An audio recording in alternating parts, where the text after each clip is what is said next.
కరుణార్ద్ర హృదయునికి రమణునికి కరుణార్ద్ర హృదయునికి రమణునికి హారతులీయరో హారతులీయరో హారతులీయరో హారతులీయరో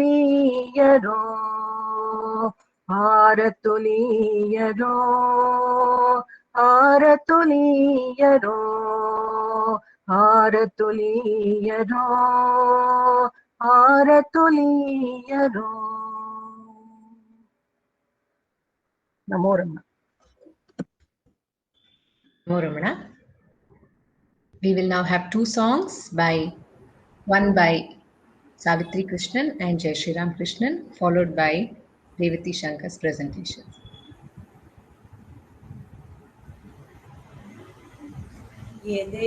ಎದೆಗುಂದದಿರು ಹೇ ಮನವೇ ಎದೆಗುಂದದಿರು ಹೇ ಮನವೇ ಜೀವನ ಓ ಮಾತ್ರವಲ್ಲ ಮುಳ್ಳೋ ಇಹುದು ತಿಳಿ ಮನವೇ ಎದೆಗುಂದದಿರು ಹೇ ಮನವೇ ಜೀವನ ಓ ಮಾತ್ರವಲ್ಲ ಮುಳ್ಳೋ ಇಹುದು ತಿಳಿ ಮನವೇ ಎದೆಗುಂದದಿರು ಹೇ ಮನವೇ ಅನುಭವಿಸಿದ ನೋವುಗಳೆಲ್ಲ ಮರೆಯುವ ದಿನವೀಗ ಬರುತ್ತಲಿದೆ ಅನುಭವಿಸಿದ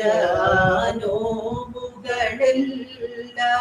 ಮರೆಯುವ ದಿನವೀಗ ಬರುತ್ತಲಿದೆ ಹರಿಸಿದ ಕಣ್ಣೀರ ಹೊಳೆಯಲ್ಲ ಹರಿಸಿದ ಕಣ್ಣೀರ ಹೊಳೆಯಲ್ಲ ಪನ್ನೀರಾಗುವ ದಿನ ಬಂದಿದೆ ಎದೆಗುಂದದಿರು ಹೇ ಮನವೇ ದೇಹವು ರೋಗದೆ ರುಜಿನದೆ ಬೆಂದರು ಆತ್ಮಕ್ಕೆ ಯಾವುದು ಕುಂದಿಲ್ಲ ದೇಹವು ರೋಗದೆ ರುಜಿನದೆ ಬೆಂದರು ಆತ್ಮಕ್ಕೆ ಯಾವುದು ಕುಂದಿಲ್ಲ ಒಳ್ಳೆಯವ ನೀನೆಂದು ಹೊಗಳಿದ ನಾಲಿಗೆ ಒಳ್ಳೆಯವ ನೀನೆಂದು ಹೊಗಳಿದ ನಾಲಿಗೆ ತೆಗಳಲು ಜೀವಕ್ಕೆ ನೋವಿಲ್ಲ ಎದೆಗುಂದದಿರು ಹೇ ಮನವೇ ಒಳಿತೋ ಕೆಡುಕೋ ಯಾವುದೇ ಬಂದರು ಎಲ್ಲ ಅವನ ಆಣತಿಗೆ ಒಳಿತೋ ಕೆಡುಕೋ ಯಾವುದೇ ಬಂದರು ಎಲ್ಲ ಅವನ ಆಣತಿಯೇ ಗುರು ರಮಣನ ಕೃಪೆ ನಮಗಿರುವಾಗ ಗುರು ರಮಣನ ಕೃಪೆ ನಮಗಿರುವಾಗ ಭಯವೋ ನೋವೋ ನಾನರಿಯೇ ಎದೆಗುಂದದಿರು ಹೇ ಮನವೇ ಜೀವನ ಹೂ ಮಾತ್ರವಲ್ಲ ಮುಳ್ಳೋ ಇಹುದು ತಿಳಿ ಮನವೇ ಎದೆಗುಂದದಿರು ಹೇ ಮನವೇ ಎದೆಗುಂದದಿರು ಹೇ ಮನವೇ. ಓಂ ನಮೋ ಭಗವತೆ Shri ರಮಣಾಯ. Om Namo Bhagavate Shri Ramanaya. We are meditating on the 40th verse of Saddarshanam. Rupinyu Rupinyu Bhayatmika cha Muktistrurupeti vido vadanti idam trayam ya vivinaktyahandhihi tasyah pranashah paramarthamuktihi. Some scholars say that after liberation, form remains. Others say that forms do not last. Yet others say sometimes forms remains and sometimes it is lost. The loss of the ego, which examines these concepts alone, is true liberation. If we think about anything, then God's thought is gone because there is I who thinks about it. Then the object rises. But truth is the loss of this ego. When Bhagavan inquired about who this I is, he found himself, God, or truth by getting rid of the ego, which hinders us from being the self. I present to you a song by R.N.J. Gopal, music by Vijay Bhaskar. ನಾನು ಎಂಬ ಮಾತಿಗೆ ಅರ್ಥವ ಅರಸಿದೆ ನೀನು, ನಾನು ಎಂಬುದನೀಗೆ ದೈವವ ಕಂಡೆಯೋ ನೀನು. ನಾನು ಎಂಬ ಮಾತಿಗೆ ಅರ್ಥವ ಅರಸಿದೆ ನೀನು, ನಾನು ಎಂಬುದನೀಗೆ ದೈವವ ಕಂಡೆಯೋ ನೀನು. ಬಾಲನಾಗಿಹ ವೇಳೆಯಲಿ ಬೆಳಗಿರೆ ಜ್ಯೋತಿಯು ಮನದೆ, ಭಾವಲಹರಿಯಲೆ ಮುಳುಗಿ ಬೆರೆತೆ ನೀನು ಧ್ಯಾನದೆ. ನಾನು ಎಂಬ ಮಾತಿಗೆ ಅರ್ಥವ ಅರಸಿದೆ ನೀನು, ನಾನು ಎಂಬುದನೀಗೆ ದೈವವ ಕಂಡೆಯೋ ನೀನು. ಹಸುಳೆಯ ವಯಸ್ಸಿನಲೇ ನೀನು ಮನೆಯನು ದೂರ ಮಾಡಿದೆ, ಅರುಣಾಚಲವೋ ನೀಡಿರೆ ಕರೆಯ ಅರಸುತ ಓಡೋಡಿ ಬಂದೆ. ನಾನು ಎಂಬ ಮಾತಿಗೆ ಅರ್ಥವ ಅರಸಿದೆ ನೀನು, ನಾನು ಎಂಬುದನೀಗೆ ದೈವವ ಕಂಡೆಯೋ ನೀನು. ಪಾತಾಳಲಿಂಗ ಸನ್ನಿಧಿಯಲ್ಲಿ ಏಕಾಂತ ಧ್ಯಾನದೆ ಮುಳುಗಿದೆ, ಹೃದಯದಿ ಎದುರು ನಿಂತ ಪ್ರಶ್ನೆಗೆ ಉತ್ತರವನು ಹುಡುಕಿದೆ. ನಾನು ಎಂಬ ಮಾತಿಗೆ ಅರ್ಥವ ಅರಸಿದೆ ನೀನು, ನಾನು ಎಂಬುದನೀಗೆ ದೈವವ ಕಂಡೆಯೋ ನೀನು. ಮಲಿನವಾದ ಬಟ್ಟೆ ಒಗೆವಲು ದೂರ, ದೇಹವ ಒಗೆವುದು ಆತ್ಮವು. ನಾನು ಎಂಬುದು ದೇಹಕ್ಕೆ ಭಿನ್ನ ಎಂಬುದ ಜಗಕ್ಕೆ ಸಾರಿದೆ. ನಾನು ಎಂಬ ಮಾತಿಗೆ ಅರ್ಥವ ಅರಸಿದೆ ನೀನು, ನಾನು ಎಂಬುದನೀಗೆ ದೈವವ ಕಂಡೆಯೋ ನೀನು. ನಾನು ಎಂಬ ಮಾತಿಗೆ ಅರ್ಥವ ಅರಸಿದೆ ನೀನು. ನಾನು ಎಂಬುದ ನೀಗಿ ದೈವವ ಕಂಡೆಯೋ ನೀನು. Namo Ramana. We continue the satsang with the reading and sharing of Bhagavan's Western Seekers by Sri Nandakumar sir.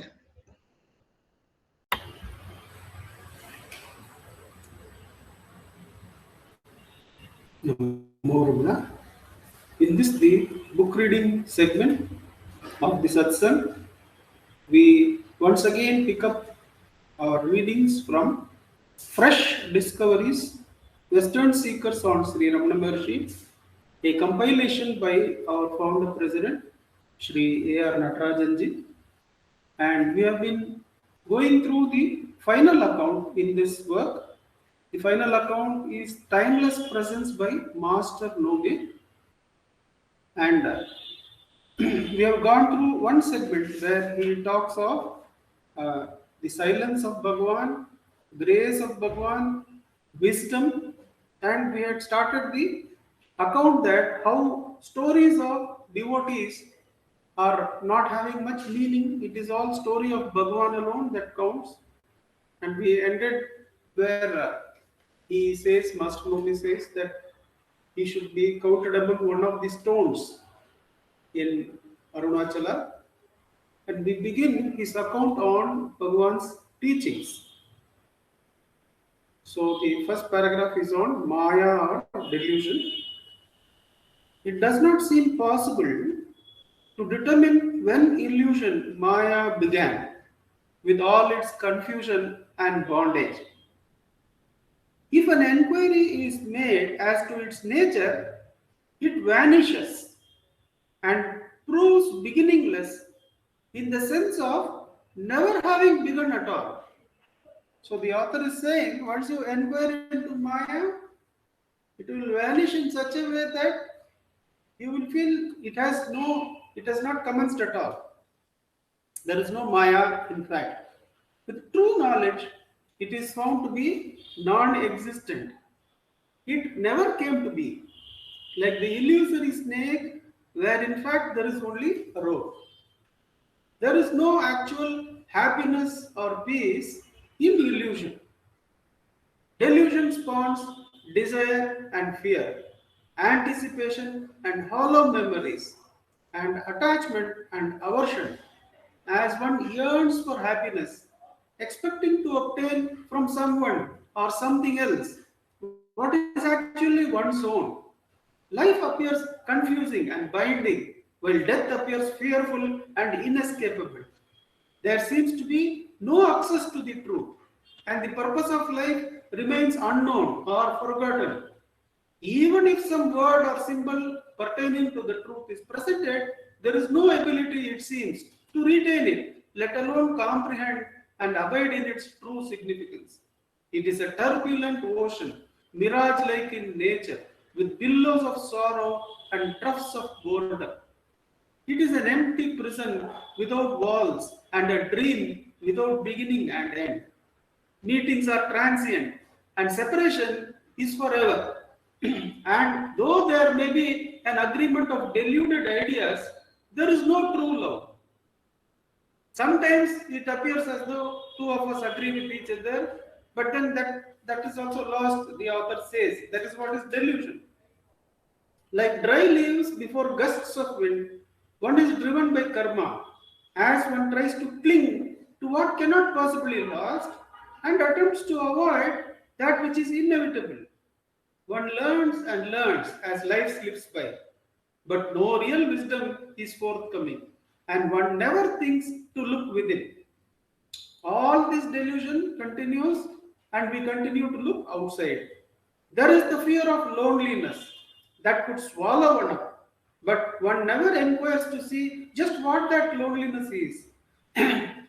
That what it is that is there, when consumed, you are all alone. The description of delusion could go on endlessly, as repetitive as the ignorance itself. And when the truth is known, self-revealed by the grace of the Guru, the whole of illusion is mere nothingness with no duration. So why keep on explaining with alternatives about illusion? Though illusion is nothing, it seems so powerful and encompassing. Though it seems powerful and encompassing, it is made nothing. It is really nothing by the grace of the Guru. The grace of the Guru is the next paragraph. The grace of the Guru pierces illusions bubble like dream in inexplicable ways. How the grace works, we cannot know it because knowing is part of the illusion. It is always blissful and liberating. It reveals itself as a direct experience and shines as a revelation. It manifests the grace of the Guru, manifests as sudden samadhi, transcendent of the body and of all thought, with no apparent previous cause or condition. For the samadhi experience, there is no thought saying, this is how you got it. It displays itself in myriad lessons of wisdom. The grace of Guru comes in multiple pointers of wisdom, the essence of which is always knowledge of oneself. It aligns all the factors of life and also lifts one quite beyond them. What was appearing chaotic and meaningless and confusing and delusory, the truths of all those facts are aligned. They are aligned. At the same time, one is lifted above that plane, says the author. It aligns, the grace of the Guru aligns all the factors of life and also lifts one quite beyond them. Though for many, all these things happen after seeing some passage of his teaching or being blessed by his darshan through a picture or even having seen him when his body still lived, Sri Bhagavan also manifests his grace in all these ways prior to one's knowing anything about him, even his name, and only later makes known to the disciple or devotee his name and form, which for us is the name of the ineffable and the form of the formless. This is a nice point that the author makes, that as we proceed in the devotion of Bhagavan, the deadline on which we met Bhagavan, it shifts to a point where we have to say we don't know when he entered our life. That is where the whole life is offered to Bhagavan. The author says, initially we may feel, oh, this is the time, 2000 and or 2004, Bhagavan's book came, so and so gave me this book. That is the time when Bhagavan entered my life. But as we proceed in the devotion and self-inquiry that Bhagavan teaches, we realize, no, much before that, even much earlier, Bhagavan's hand, the grace of the Guru has been there. Otherwise, how would I have found these parts of the truths, which eventually brought me to the Nama of the Sadguru, which is the ineffable guidance, ineffable, the name of the ineffable and form of the formless. So we shift the deadline of Bhagavan coming into our life to a point where we really cannot say where he entered and took it over. In his inscrutable divine guidance, he accomplishes what needs to be accomplished at the perfect time and in the perfect way. Thus, in all these ways and more, this presence manifests. Unasked, thou givest. That is the clue the author gives. That always regarding grace, what should be our feeling?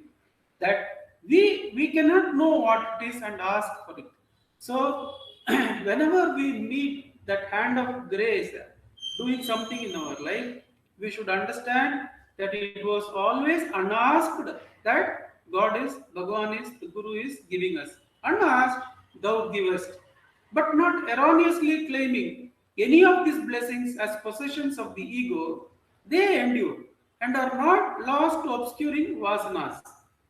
So far as you don't claim that I did this and Bhagavan came into my life, then that remains forever.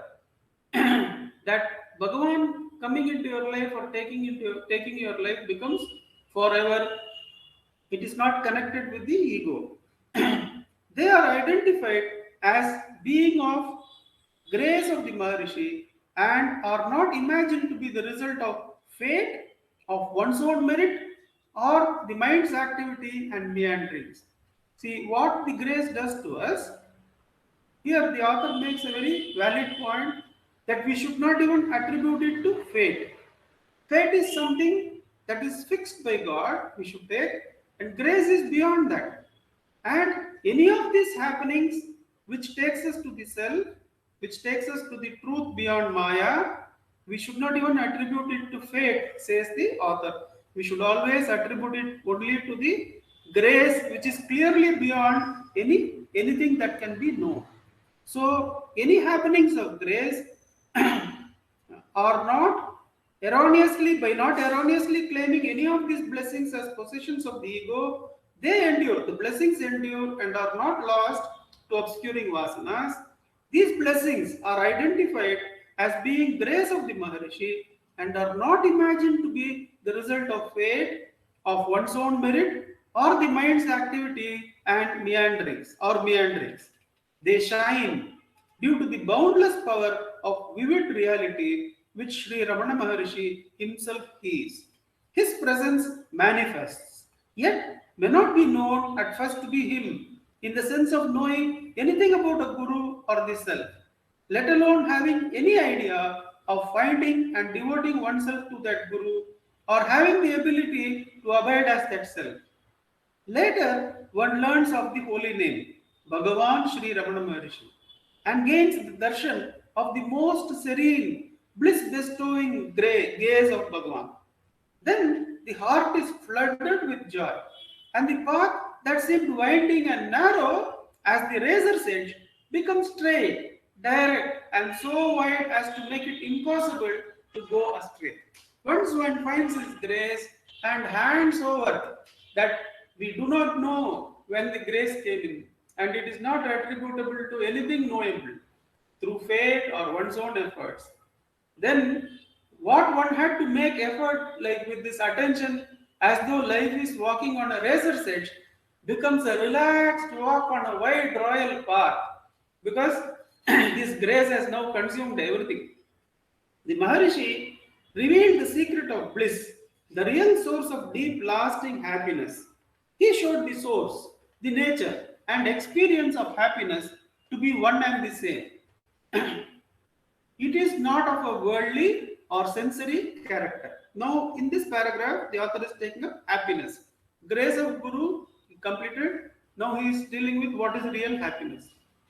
The happiness is not of a worldly or sensory character. Happiness is within. What is within is the self. In order to gain that happiness, which is the self, one should know oneself. This phrase has been taken from the preamble to the work Who Am I? It seems that this is such a simple truth, and indeed it is. It is simpler than any extroverted thought to the contrary. But to fully grasp it and dwell unwaveringly in it is essential. We have to extract the ethics of that. We have to extract what it means in practical life. That happiness is within and the self is happiness. What it actually means in practice, the author is going to narrate to us. It is foundational to the inquiry into the self. Hence, he so clearly enunciated it in the preamble to the sacred set of liberating instructions contained in Who Am I? Once it is truly understood, there is freedom from the world. So he says, if you understand that true happiness is within in the self, what it bestows, what it practically brings is, number one, once it is truly understood, there is freedom from the world. No longer could anything cause suffering, be it an object, an event, conditions, or a person. With his instruction, with Bhagavan's instruction, the tangled knot of desire and aversion, indeed all attachment, was cut asunder in such a manner as to make it impossible to be recreated. With this simple, profound instruction by Sri Ramana, a direct way to the transcendent of the world was opened that far exceeded the slow approach of dealing with each desire and aversion individually by attempting to remove each thought about such while staying at the same level or kind of identity as those thoughts. So Bhagavan's method of holding the self, knowing the self, he says it transcends the whole level of world, objects, events. These giving us happiness is transcended like that, because where is real happiness? Real happiness is the self. So the derivative of that, the derivative, practical derivative of that is that one understanding frees us of all these things. With this profound, simple instruction by Sri Ramana, a direct way to the transcendent of the world was opened that far exceeded the slow approach of dealing with each desire and aversion individually by attempting to remove each thought about such while staying at the same level or kind of identity as those thoughts. The detachment the detachment thus yielded is of a luminous freedom and peace, the mind's concerns vanishing like darkness before the sun. You can actually see the earlier thoughts about the events, people, and objects, and the world. They just are cleared like the mist in front of the sun, rising sun. Was I thinking about these things? I should have been holding the self. For whom is this thought? For whom is this worry? For whom is this event that is concerning me so much? All those things, what a liberating force the search for the self, the search for the real happiness is, the author so clearly delineates. The detachment thus yielded is of a luminous freedom. The freedom is full of light. The darkness of thoughts just vanish in front of that. The detachment thus yielded is of a luminous freedom and peace. When those thoughts are not there, there is absolute peace. The mind's concerns vanishing like darkness before sun. Wherever and whenever we are, bliss is with us, bliss is in us, and can no more be parted from us, then we can be separated from our own exist. If we exist, we are happy. If we are in existence, then that is the fullness of happiness too. The joy of absorption of his teaching and absorption in its profound meaning far surpasses the fulfillment of any desire, even of all of them put together. It's a beautiful sentence. The joy of absorption in the self, the joy of finding the self and abiding in it, following Bhagavan's teaching by his grace, the joy of absorption of his teaching and absorption in its profound meaning far surpasses the fulfillment of any desire, even all of them put together. You consider the best, highest of desires thought of by any human being or any divine being. Add all of them. See, all of them are achieved. Even then, they cannot come anywhere near the abundance of the self. That's what the author says. The joy of absorption of his teaching and the absorption in its profound meaning far surpasses the fulfillment of any desire, even all of the desires put together. He has revealed bliss, and with a happy heart, all is at peace. So happiness is not the thrill of doing a somersault after a goal. Happiness is the unbroken peace of the self, which is experienced by abiding in and as the self, without any mediation. We'll continue to read in the coming week. Om Namo Bhagavate Sri Ramanaya. Ramana. We'll now have the self-inquiry session conducted by Nandakumar sir.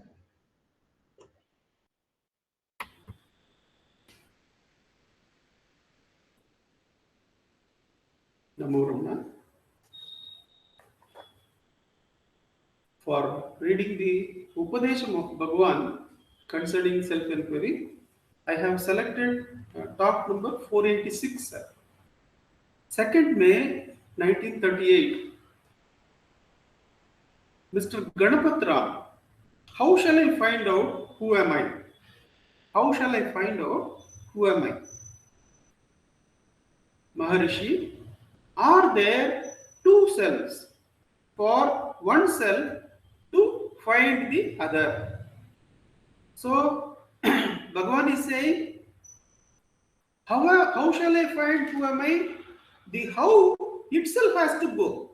The method itself has to go. Is there seeking self, and is there a self apart from it for it to be found? There is only one self.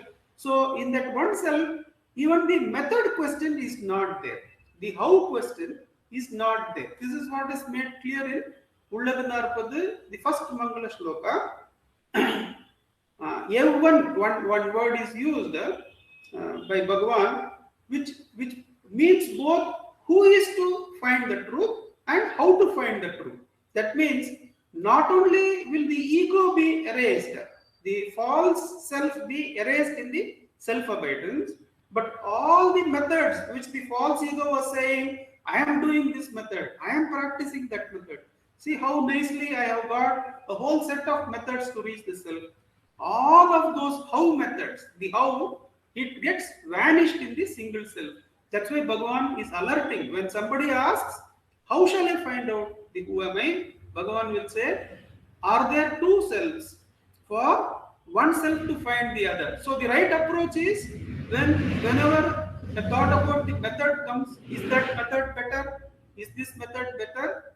The way we should approach it is, for whom is this thought of method? And take the question, drop the question, and take the ego to the source. Devotee. The self must be, but the devotee is not pursuing that line. He is not dropping the method. He is continuing. He is saying, the self must be only one, consisting of two aspects of I and Sankalpa, thinker and thought. So he is proposing that self contains the thinker and the thought. After a time, he continued. Please say, how shall I realize the I? Am I to make a japa? Who am I? Who am I? Who am I? Who am I? Like that? Bhagavan, no. No japa of that kind is meant. Devotee, am I to think who am I? Bhagavan, you have known that the I thought springs forth. Hold the I thought and finds its mula.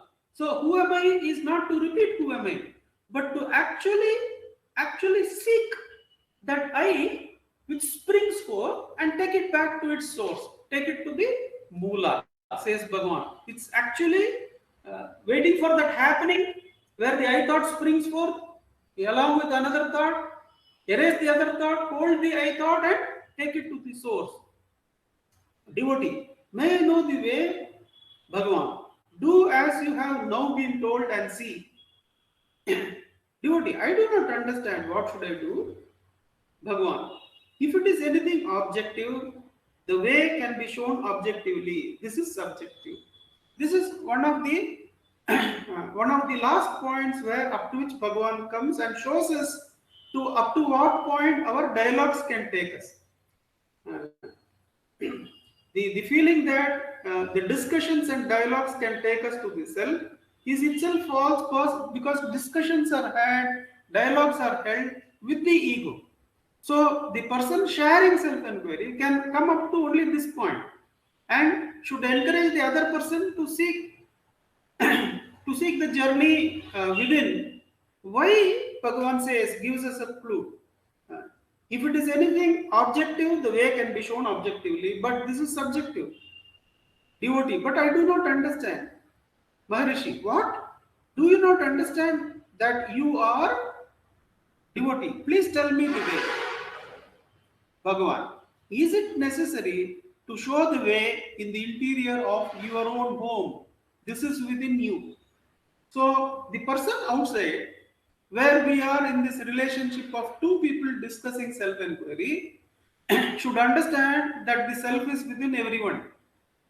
So in their inner journey, there comes a point where the outer friend says, now make your journey. You are the self. You will find the wherewithal. Here, the very act of looking outside towards me will prevent you from turning inward.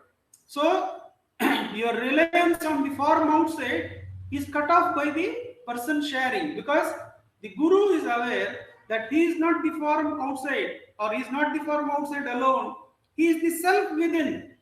Therefore, there is 100% assurance that the self will guide the seeker. So Bhagavan says, sincerely seek. That's enough. The self is inside. It is the real Guru is inside. He will guide. Is it necessary to show the way in the interior of your own home? This is within you. Devotee, what do you advise me to do? Bhagavan, why should you do anything and what should you do? Only keep quiet. Why not do so? Each one must do according to his own state. Devotee, please tell me what is suitable to me. I want to hear from you. Bhagavan gives no answer. The mauna is there. So, if that should be quickly understood by us that the outside form of the Guru can come thus far and the inner Guru has to take over there. The outer Guru will show that the self is there within and it will guide. The more clues and supports are expected, uh, the more the outward turned activity continues. At one point in the dialogue, we should stop the dialogue and start practicing the turning inward. That's what we are going to do now. As thoughts arise, one should not pursue the thought, especially continue the dialogue. It's not required. That's not the way we are going to find the self. Stop the dialogue. Now go for the practice of Atma Vicharam. As each thought arises and the thought alone pushes to the senses and to the outside dialogue, we should not pursue the thought, but should diligently inquire for whom has this thought arisen. The answer will be the thought has arisen for me, and who am I takes the I thought to the place from which it was born, to its source. With Bhagavan's grace, let us sit for a practice period of 10 minutes. Revathi, you should set the alarm for us. Yes, Uncle, I'll do it. Thank you.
Namo Ramana.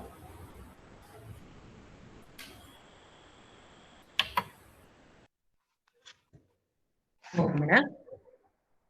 Now have the sharing of Hastamalaka Stotram by Sri Venkatesh Deshpande.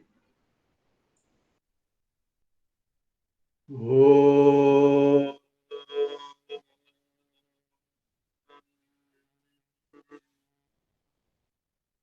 Dakshinamurtisarambham Shankaracharya Madhyamam Ramanacharya Paryantam Vande Guru Paramparam Shruti Smriti Purananam Alayam Karunalayam Namami Bhagavad Padam Shankaram Loka Shankaram Shankaram Shankaracharyam Keshavam Badarayanam Sutra Bhasha Kratau Vande Bhagwantau Punaha Punaha. Oh. We're doing manana on Hastamalaka.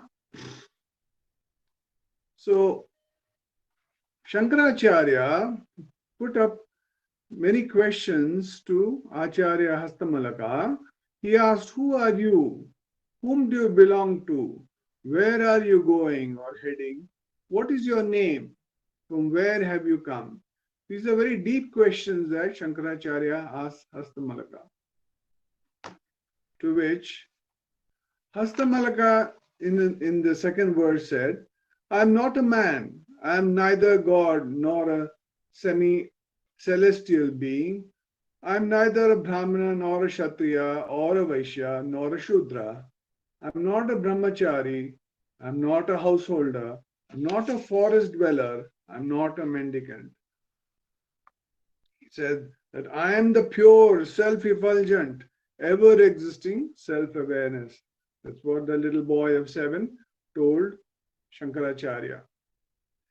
So what is the purpose? I think we need to again, what's the purpose of Hastamalaka? For us to be in Drida Aproksha Jnanam, means to have direct knowledge, doubtless direct knowledge and firm abidance in the wisdom that I am. So the purpose of this is to have direct knowledge, doubtless, unwavering wisdom that I am.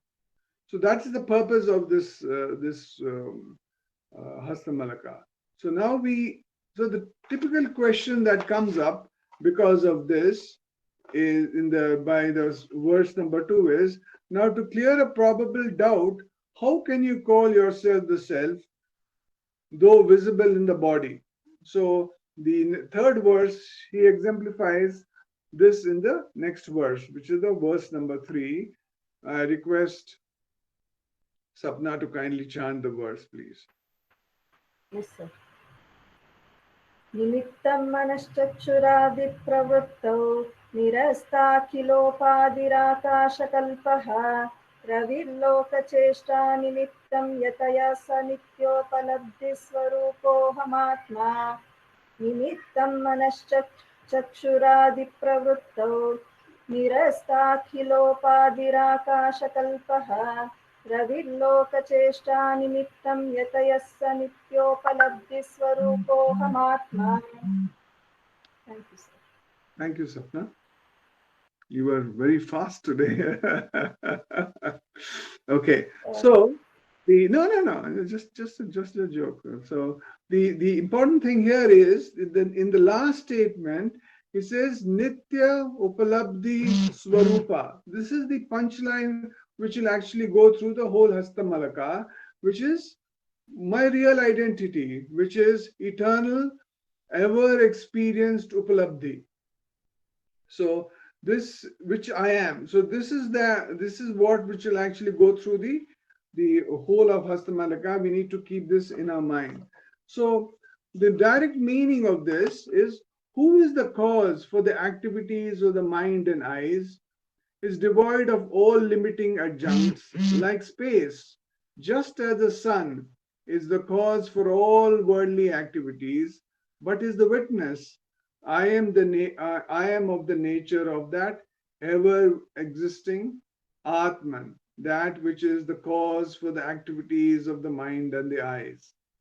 So the mind represents four aspects of the inner personality, that is the mind, intellect, memory, and the ego. Subtle function faculties of the five sense organs, the eyes, ears, nose, tongue, and skin, the five organs of action, the hands, legs, speech, genital organs, the anus, the five pranas, the prana, apana, vyana, udana, and samana, all these function only because of the power of consciousness. Thus, the functioning of the body is due to the consciousness, which is the power of perception in the sense organs and the power of performance in organs of action. Therefore, in the Kenopanishad, the self is described as the mind of the mind, prana of the pranas, and so on. Shotrasya shotram manaso mano yata. So that's in the Kenopanishad. The Kathopanishad also declares that nothing else remains to be known after knowing the self, which is vision in eyes, hearing in ears, taste in tongue, touch in skin, and smell in the nose. Yena rupam rasangandham, which is part of the Kathopanishad. So I am like space, devoid of all limiting adjuncts, upadhis.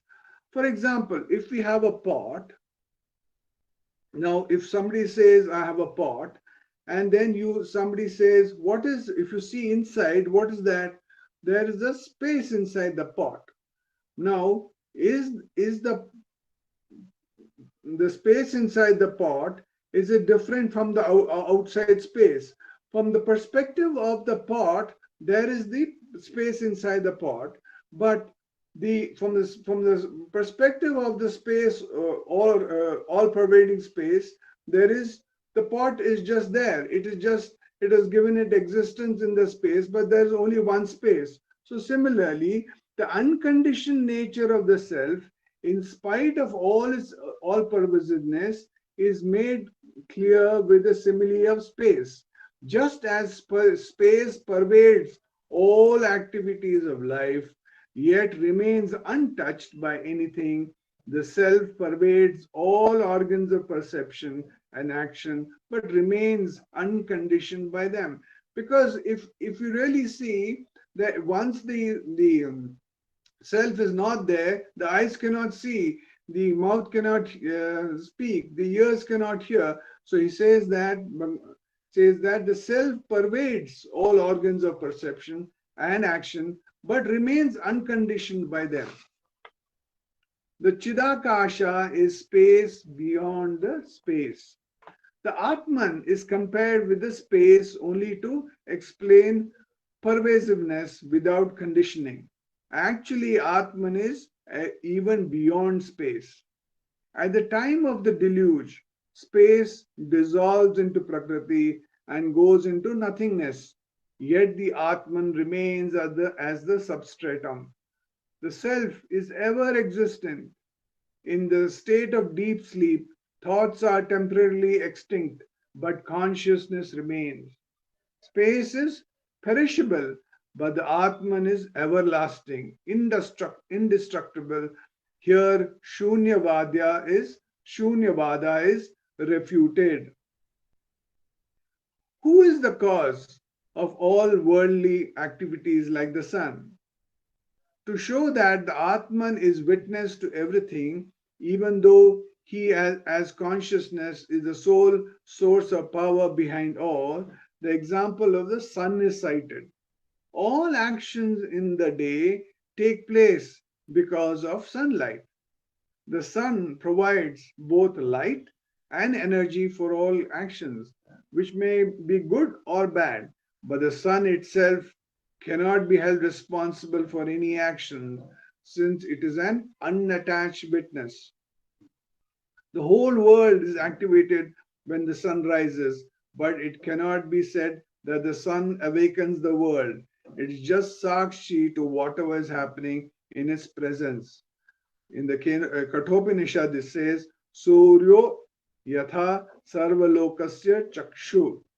Atman is the light of lights, from whose standpoint actions and their fruits have no existence.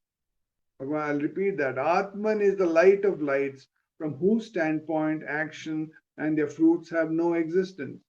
Objects are perceived by senses in the light of consciousness. Objects have existence only because of consciousness. However, consciousness continues to exist even after the object is removed from perception. It's like the pot. If the pot is not there, the space is still there. It is ever existent, refuting the theory of nothingness. So it is not nothingness.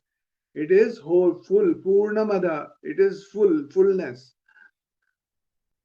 I am of the nature of that ever-existing Atman. When Atman is indicated repeatedly by the negation of the body, mind, intellect, or anything related to it, a misunderstanding may be created that the self is just not, means zero, nothingness or shunya. This idea of nothingness develops from the illusion arising out of ignorance. The organs, their actions and space, all are a part of this illusion without real existence. But the self that ever exists, unconditioned by the presence or absence of anything. This is the declaration of Vedanta. The play of names and forms, which appears to be real, is proved to be an illusion from the standpoint of the self, which alone was, is, and shall remain forever unchanged, like a screen on which pictures are projected. One who has realized this understands that though he is in the body, he is beyond it. When the sun rises, darkness vanishes on its own. Similarly, in the light of knowledge of the self, ignorance with all its paraphernalia is removed. In the state of unconditioned bliss of the self, Jiva, the experiencer, dissolves along with its conditioning. There is no one left other than the self to describe the experience of the self. Thus, the example of the sun, the nature of the eternal self, is indicated as an unconditioned witness, free from the sense of doership and enjoyership.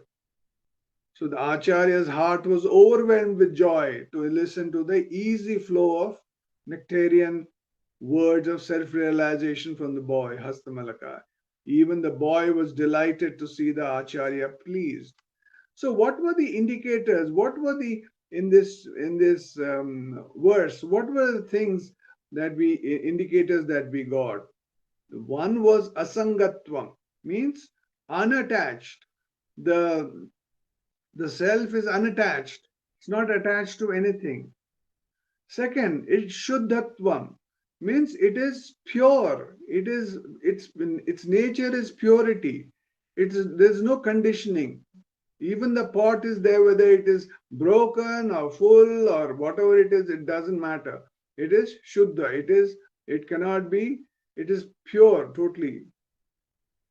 Third is vyapakatvam. Vyapakatvam means all pervasive. So that is the three indicators of the self is being talked about here. The important thing really for us is to understand is the problems all are in the mind. So the mind is the reason for all our problems. If we really go a little deeper, we understand that all the problems that we have are in the mind. And if you look at the conditioned I, then you have all the problems because you're linking yourself with the mind, and you have all these problems, whatever problems that you may have. But if you attach yourself to the unconditioned I, then you are what? You are the Atman. If you are Atman, you are untouched, unaffected, and you're all pervading. That's why they say Vedanta actually gives a solution to all our problems. They say, how can all my problems be solved by Vedanta? It is because of this, that because we associate ourselves in the mind, that's why we have all our problems, which is the conditioned I. But once we do self-inquiry and go inwards and try and understand who we really are, we come in touch with the unconditioned I, which is unattached, which is pure, and it is all pervasive. So if you are all pervasive and if you are pure and unattached, then where is the problems? Problems do not exist anymore. So that's why they say that Vedanta has a solution for all our silly problems that are of the mind. By Bhagwan's grace, we have done manana on the third verse of Hastamalaka, and by his grace, we will continue with the fourth verse. Om Namo Bhagavate Sri Ramanaya. Namo Ramana. We will now have Dr. Kalarani Rangaswamy sharing her views on Jnana Vichara Padalam.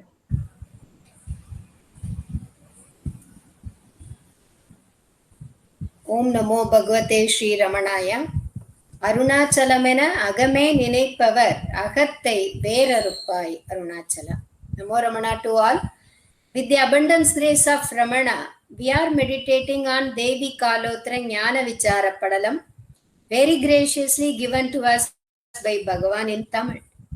In the last satsang we saw Chaitanya Uru Sakti Agdal Ulirum Prabancham.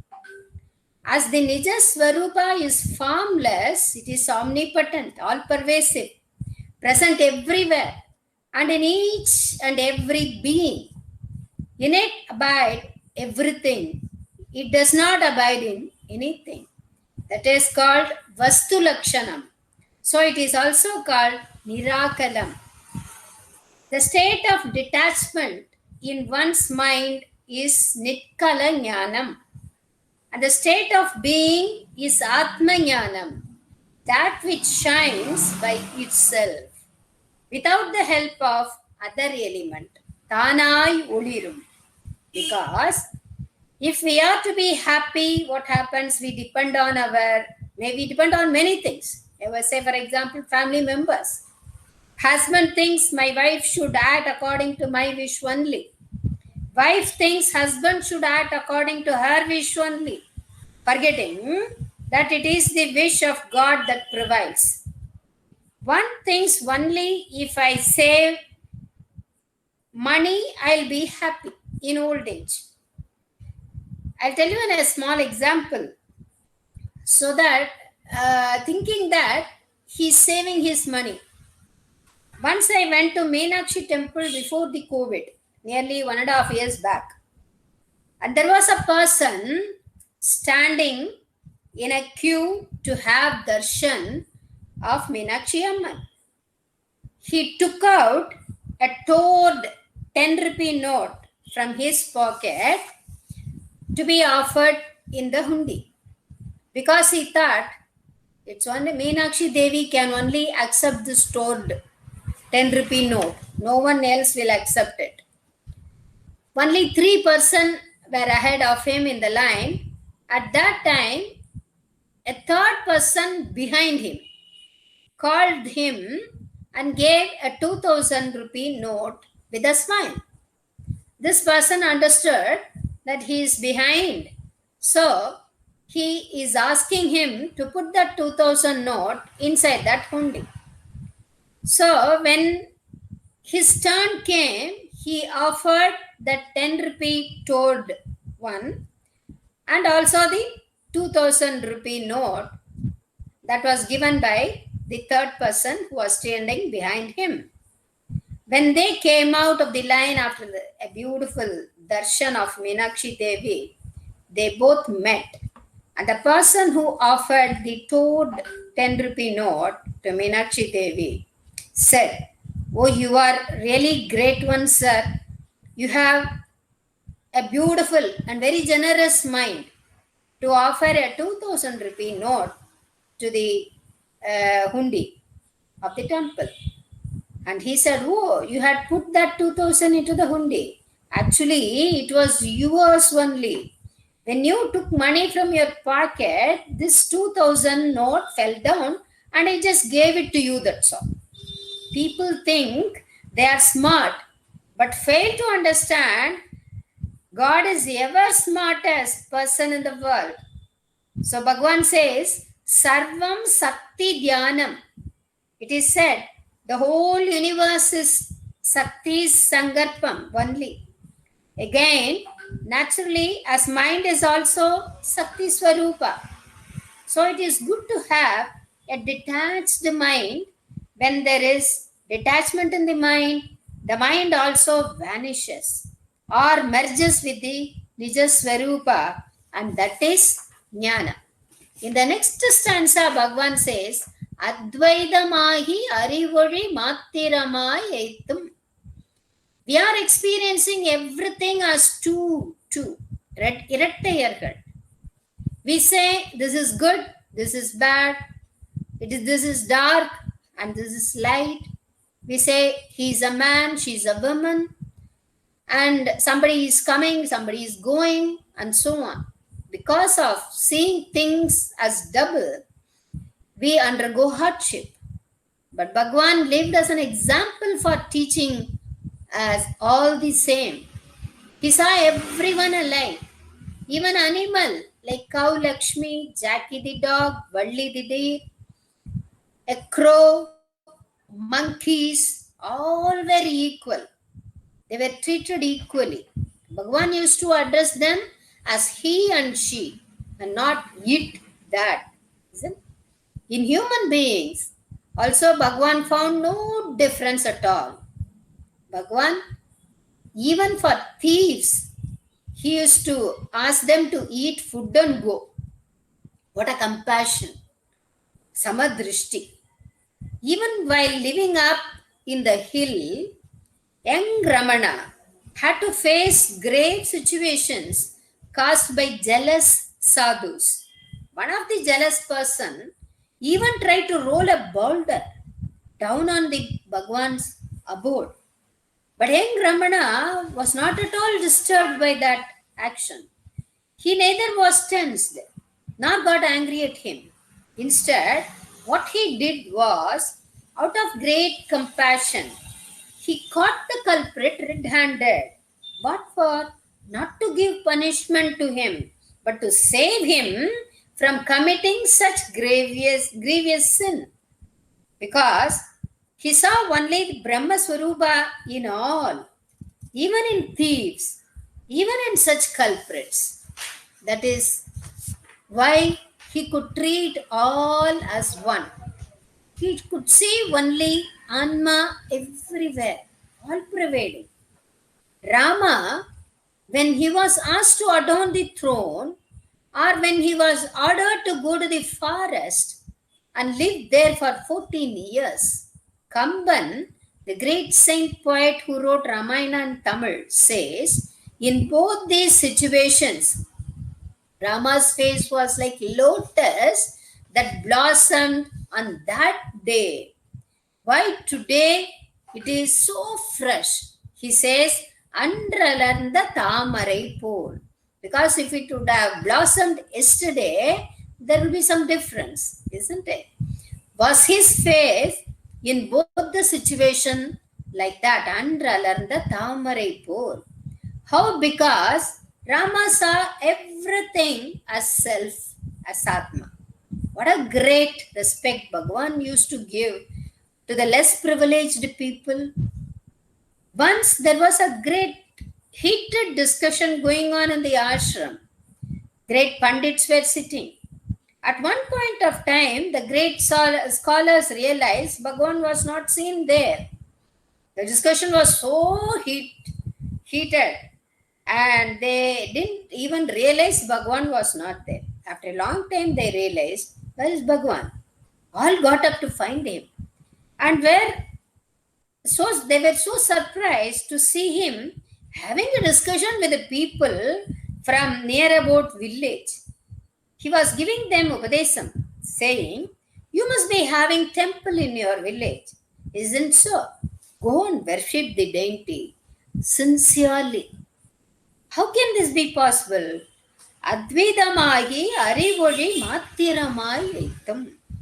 As far as we are concerned, how it is going to help in our sadhana? When we don't find any difference, there will be no discrimination. And when there is no discrimination, there is nothing there to aspire for. So, there will be no expectation. Where there is no expectation, there is no sorrow or happiness.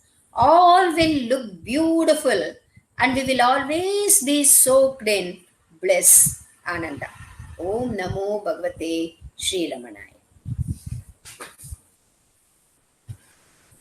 Namo Ramana. We will now have the sharing of Ramanacentre by Sri Ujjwal Jagadish. Om Namo Bhagavate Sri Ramanaya.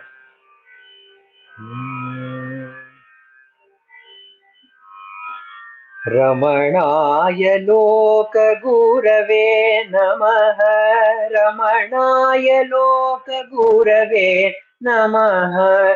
Yana Yatrana Kekinam Kulapatim Snanayana Swarnadi Panaya Shriti Mahendra Duhitur Nastanya Dugdamritam Ganaya Pramateshwara Savayaso Naivatra Veena Vasam Shonagirau Karoshi Bhagavan Kraunchadipeta Kutaha Ramananige Loka Guru Vige Namana Ramananige Loka Guru Vige Namana ಪಯಣಿಸಲು ಇಲ್ಲಿ ಮಯೂರ ರಾಜನಿಲ್ಲ ಮೀಯಲು ಗಂಗೆ ಇಲ್ಲ ಪಾನ ಮಾಡಲು Giriraja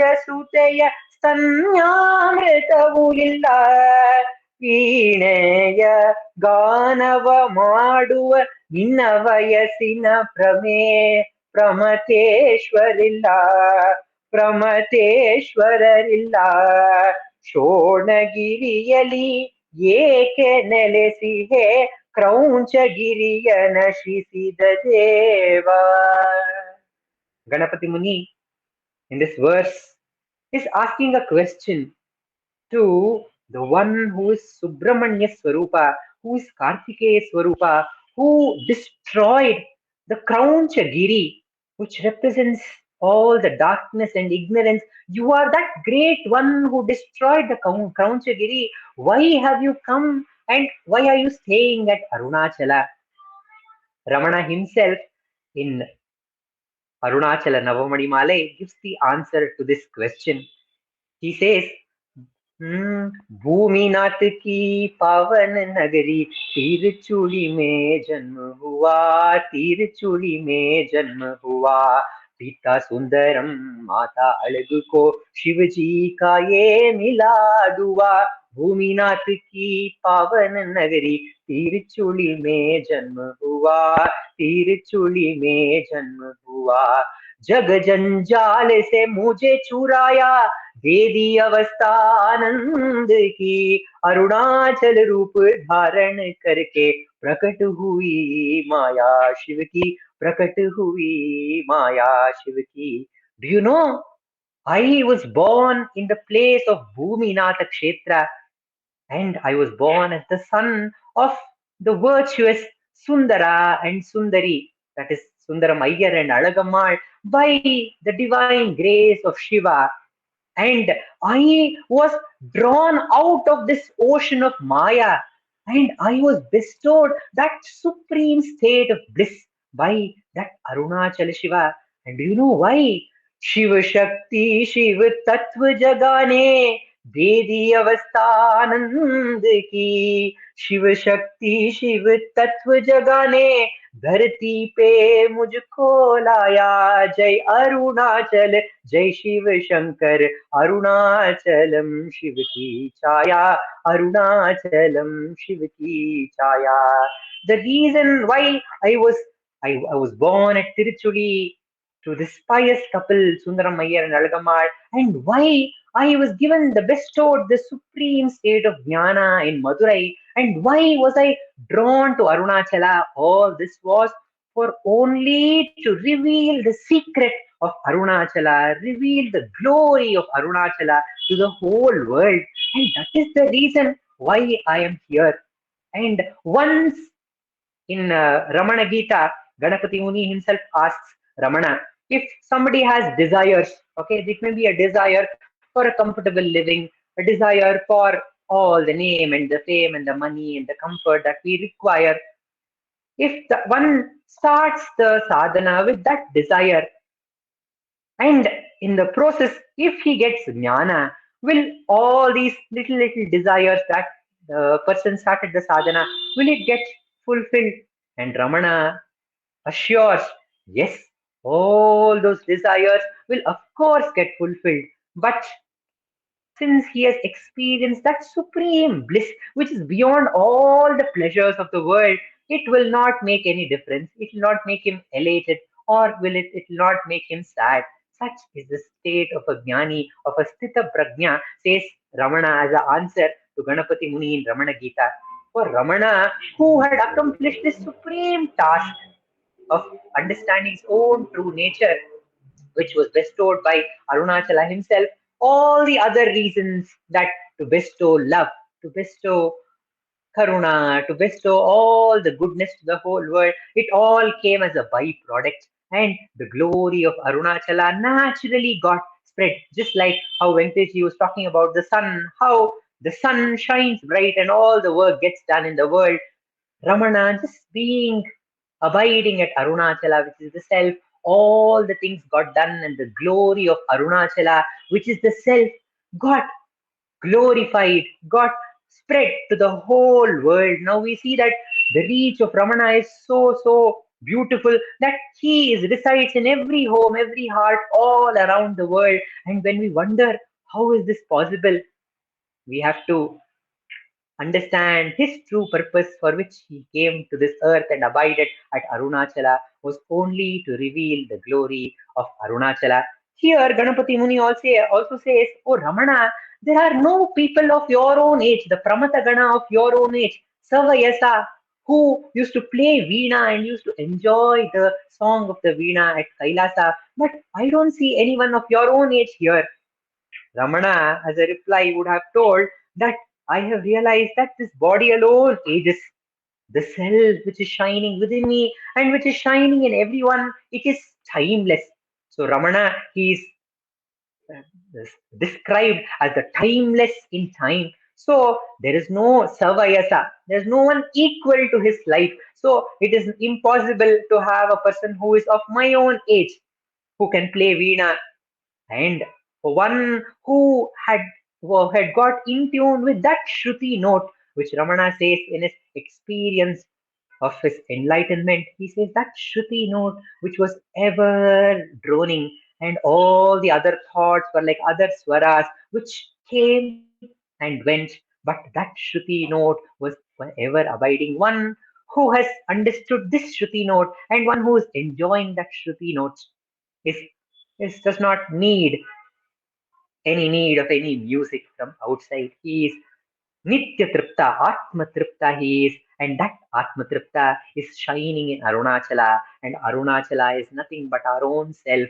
and he is there, residing there, shining as I, to reveal us the glory of Arunachala, which is ever present, ever available, and abiding in an Arunachala itself is all the fulfillment of all desires, and it is the bliss which is limitless.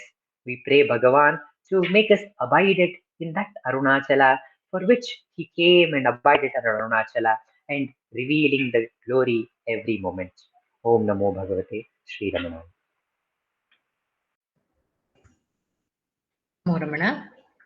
We'll now have the sharing by Dr. Sharda on Ramana Ashtottara. Namo Ramana.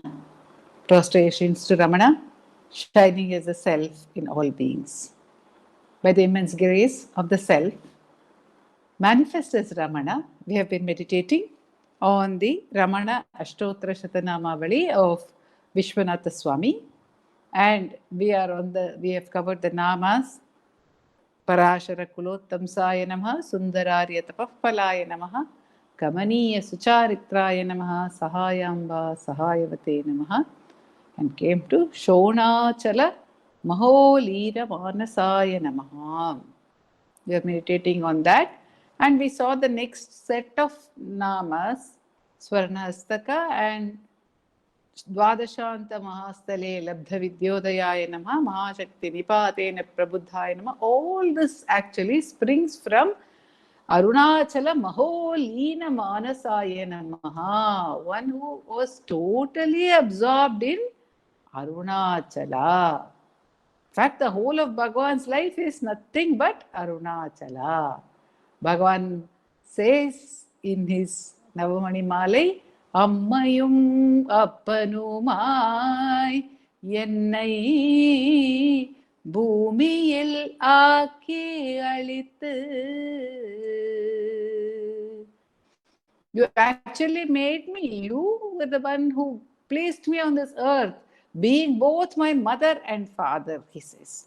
So, in that way, Bhagavan is showing us the glory of Arunachala. Every moment of Bhagavan's life is Shonachala Maholina Manasaya Namaha.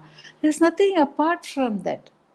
In that one nama, the entire life of Bhagavan has been covered by Vishwanatha Swami, which he expresses in the second Mangala Shloka, which we normally recite at the end of the Ashtottara.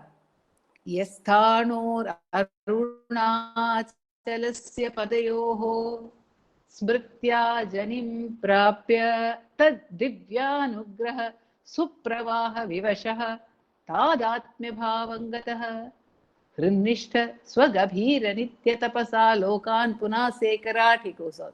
But the starting is yes thanor arunachalasya padayoho smritya janim prapyata. He was born with the awareness of Arunachala's state. Arunachalasya padayoho. Arunachala's feet is Arunachala's state. Smritya, that memory, that manas being ever engaged in the thought of Arunachala. Shonachala Maholina Manasaha. Divyanugraha. So what happened? Smritya janim prapya tat divyanugraha supravaha vivashaha. Tad atmya bhavangata. He became one with it by the flood tide of Arunachala's grace, says Vishwanatha Swami. Tad divyanugraha supravaha vivashaha. He just got caught in the flood of the divine grace of Arunachala. So Bhagavan says, describing his journey to Arunachala, he says that he was like a straw, a piece of straw, grass, a small little thing, which is so light, not even heavy, which is just caught in a flood, says Bhagavan. I was like a piece of hay or a piece of straw which is swept by a flood. That is what Bhagavan describes his journey to Arunachala, but that is actually his life's journey. Shonachala Maholina Manasaha.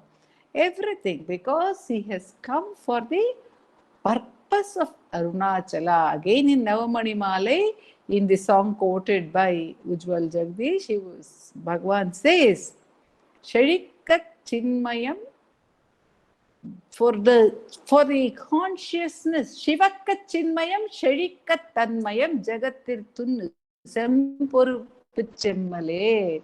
Sempuruppu chemmale, what did you do, Arunachala?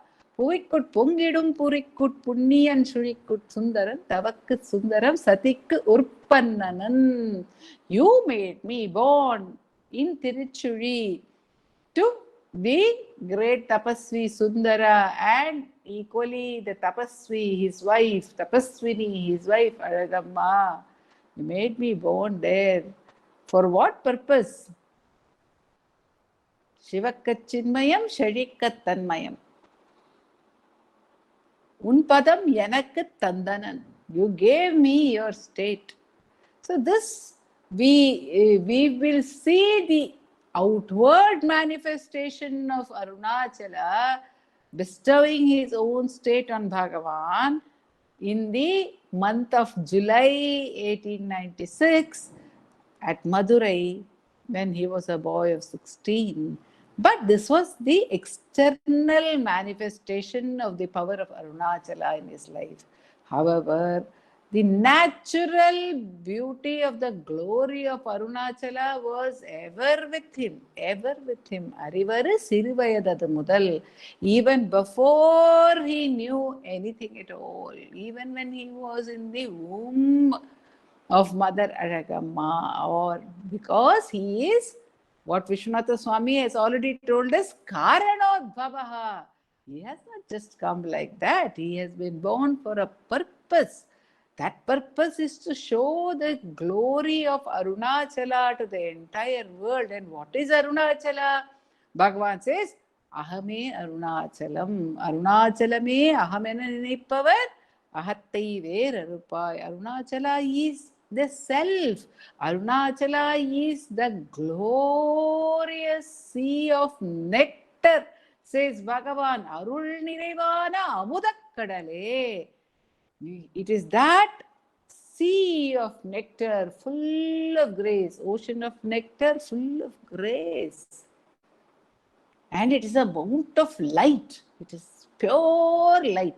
So when Vishwanatha Swami says Bhagavan experienced Arunachala not just as an object, when Vishwanatha Swami is giving us this nama, he is not even saying, as he says in the Dhyana Sloka, by remembrance of Arunachala. No, not even that. There he says, Padayoho Smritya. He says, thinking of Arunachala. But here in this nama, he says, Arunachala, Shonachala, Maho, Leena Manasaya Namaha. Leena Manasa. That means one whose mind was merged in Arunachala.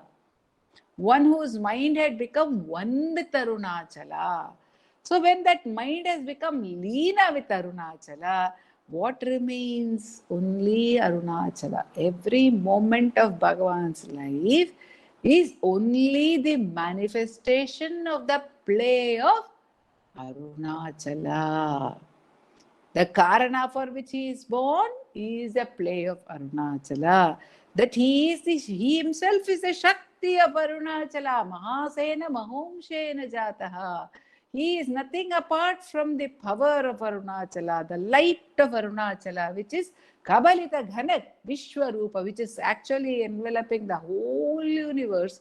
That light itself is manifest as Ramana.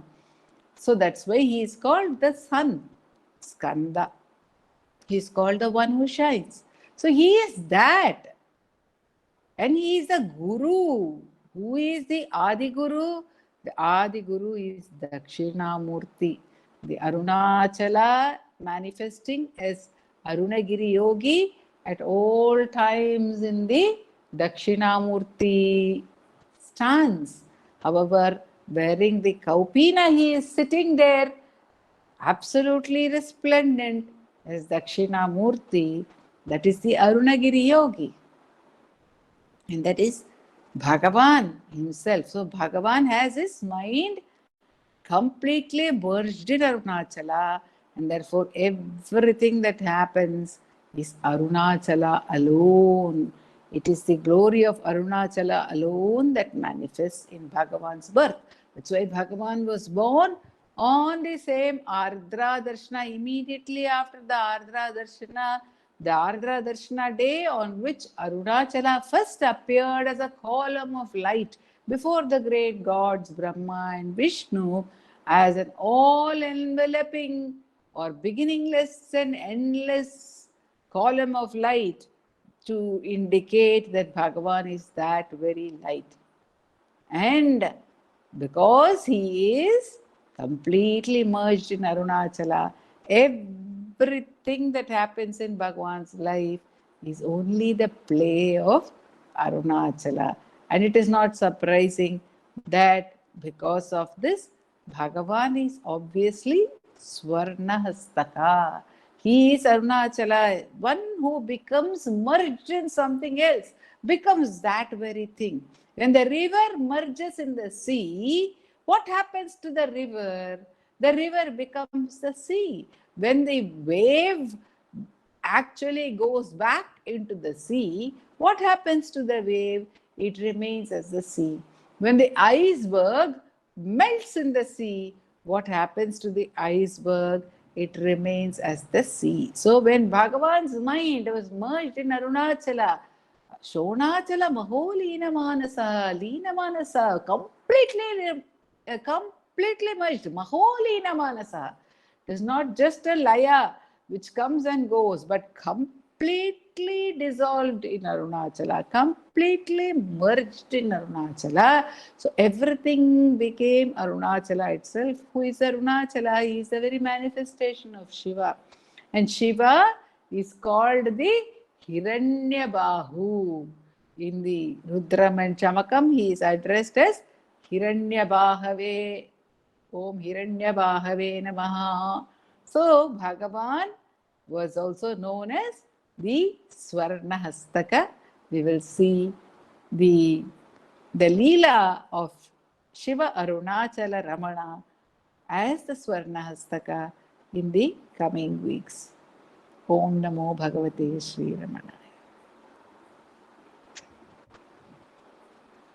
Ramana. We'll now have the chanting of Aksharamanamali by Srimati Radha.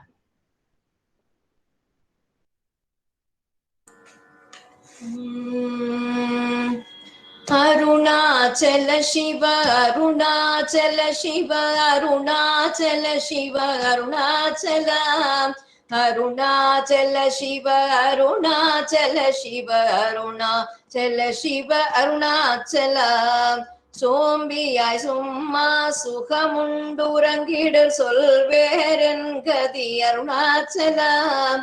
சௌரியம் காட்டினை செழக்கற்றதென்றே சலியாதிருந்தாய் அருணாச்சலம்.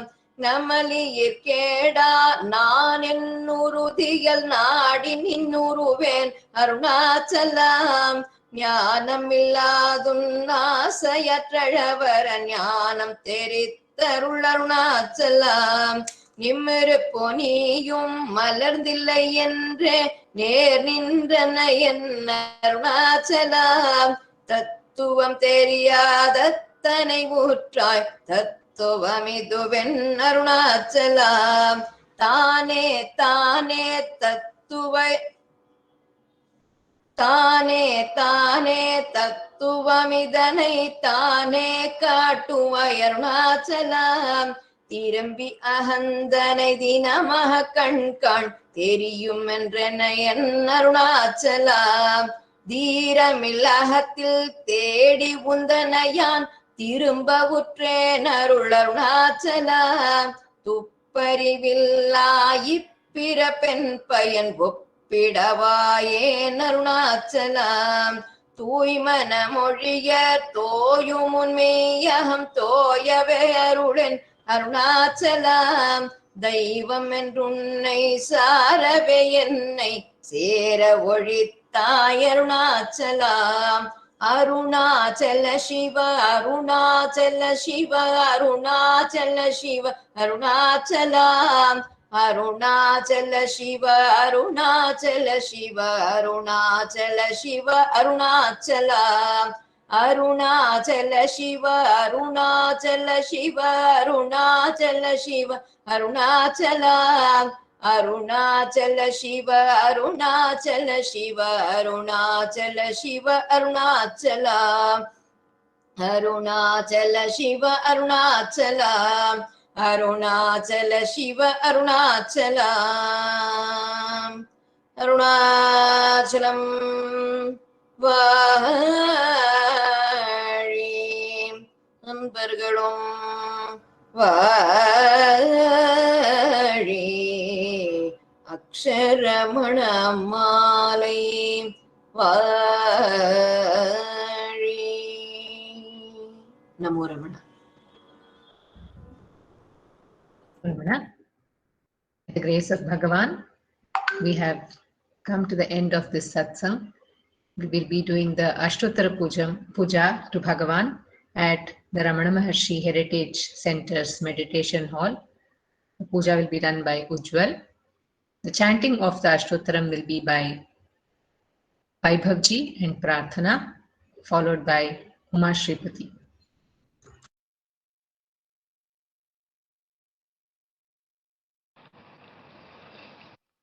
नमो रमण भारद्वाज विश्वनाथ विरचितं श्रीरमणाष्टोत्तर शतनामावलिः अपार सच्चित् सुखवारिराशे यस्योमि मात्रं भुवनं समस्तं गुहाहितं तं रमणं गभीरं चिन्ताविहीनं हृदि चिन्तयामि ॐ महासेन महंसेन जाताय नमः ॐ श्रीरमणाय नमः ॐ गुरवे नमः ॐ अखण्डसंविदाकाराय नमः ॐ महौजसे नमः ॐ कारणोद्भवाय नमः ॐ जगद्धितावताराय नमः ॐ श्रीभूमिनाथस्थलोत्थिताय नमः ॐ पराशरकुलोत्तंसाय नमः ॐ सुन्दरार्यतपःफलाय नमः ॐ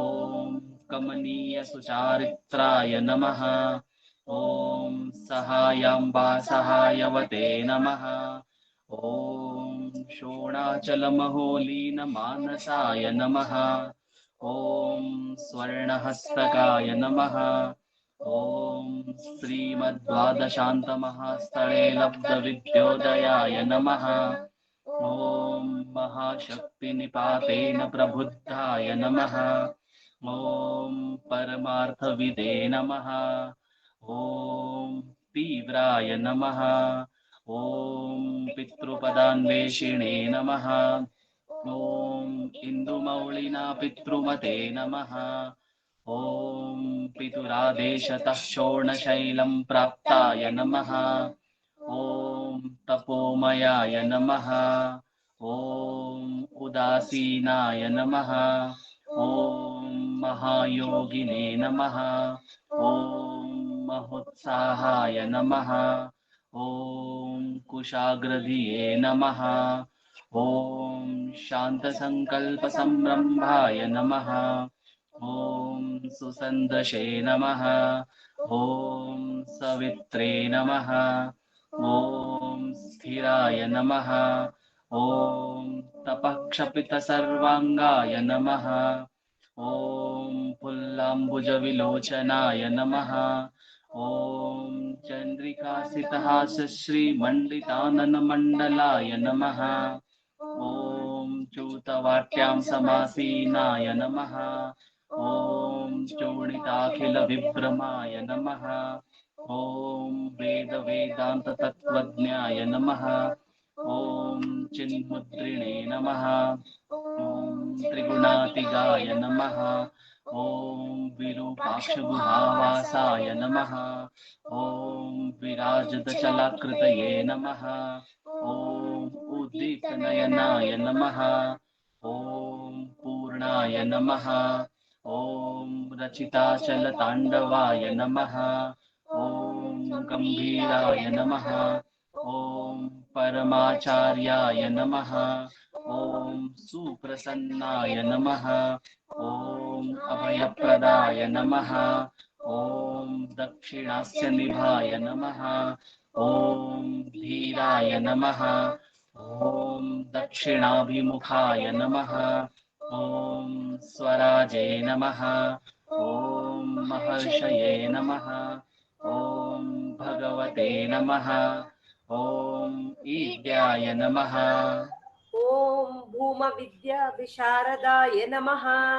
ॐ विमलाय नमः।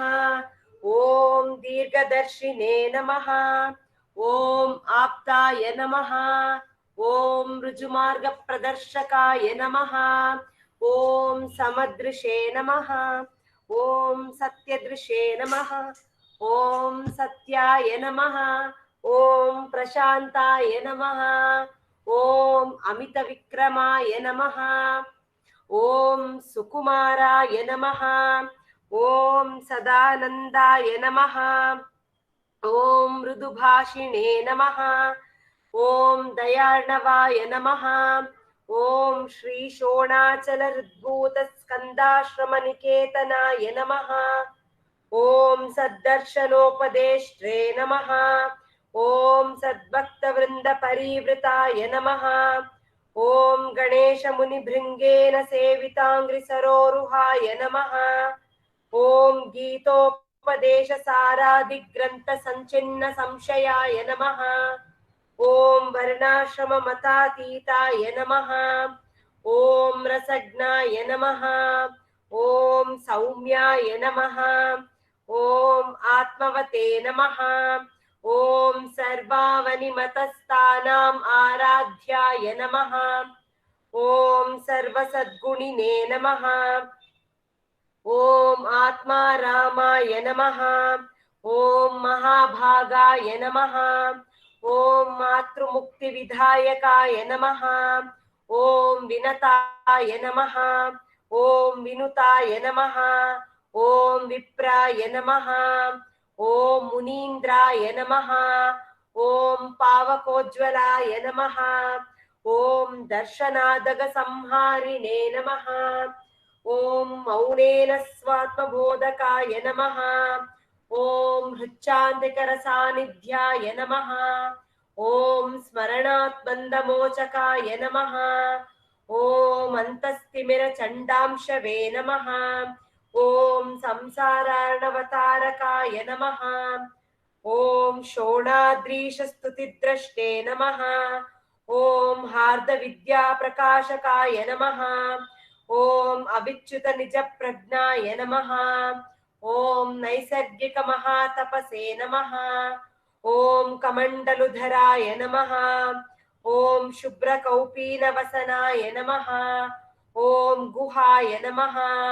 ॐ दण्डपाणये नमः। ॐ कृपापूर्णाय नमः। ॐ भवरोगविषग्वराय नमः। ॐ स्कन्दाय नमः। ॐ देवतमाय नमः। ॐ अमर्त्याय नमः। ॐ सेनान्ये नमः। ॐ पुरुषोत्तमाय नमः। ॐ श्रीरमण भगवते नमः। श्रीरमणाष्टोत्तरशतनाम पूजां समर्पयामि। यस्थाणोररुणाचलस्य पदयोः स्मृत्या जनिं प्राप्य तद्दिव्यानुग्रहसुप्रवाह विवशस्तादात्म्यभावं गतः हृन्निष्ठस्वगभीरनित्यतपसा लोकान् पुनास्येकराट् तस्मै श्रीरमणाय ते नम इदं लोकोत्तरज्योतिषे।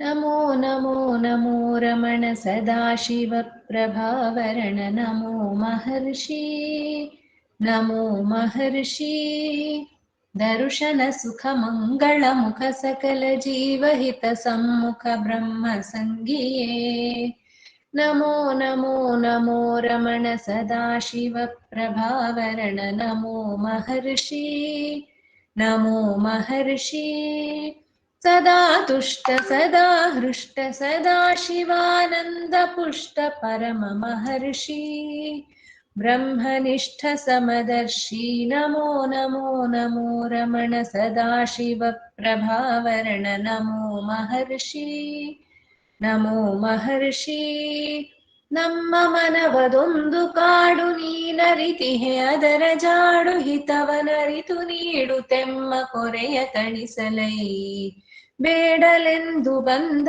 ನಾವು ನೋಡಿಯೇ ತಣಿವೆವಯ್ಯ ಮೋಡಿಗಾರನೆ ಹಿತವ ನುಡಿದು ಪೊರೆ ನಮ್ಮನು ಬ್ರಹ್ಮ ಸಂಘಿಯೇ ನಮೋ ನಮೋ ನಮೋ ರಮಣ ಸದಾಶಿವ प्रभावरण नमो महर्षि नमो महर्षि बोलो भगवान श्री रमण महर्षि की जय।